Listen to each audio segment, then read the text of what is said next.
Meetup join की थी और फर्स्ट मीटअप में ही हम गाइड किए थे और मात्र 4 से 5 दिन के बाद इनको टूल्स मिल गया कंटेंट मॉडरेशन। और आप लोग कहते हैं कि टूल मिलता ही नहीं है। भाई काम करने का सही तरीका होना चाहिए, टूल हर किसी को मिलेगा। आप मेरे बताए हुए तरीके से काम कीजिए, 100% टूल मिलेगा इन्हीं के तरह। इनको भी टूल मिला, जानते कितना दिन में मिल गया? 2 मीटअप में आया, टूल मिल गया भाई साहब। तो मीटअप का फायदा होता है। इनसे जानते पैसा भी लिया गया है, उनसे आपको गिफ्ट भी मिला है।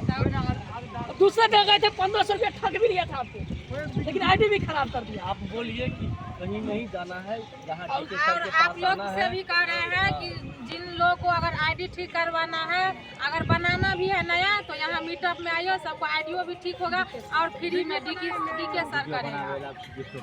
और देखिए हम लोग 2 मीटअप में आए, पहला दूसरा मीटअप में देखिए सेल्फी स्टिक इन लोग को मिला है। वीडियो बनाने में दिक्कत होता था, जैसे कहीं पे जा करके ये लोग भीड़ में नहीं बना सकते थे, अब लंबा करके बना सकते हैं।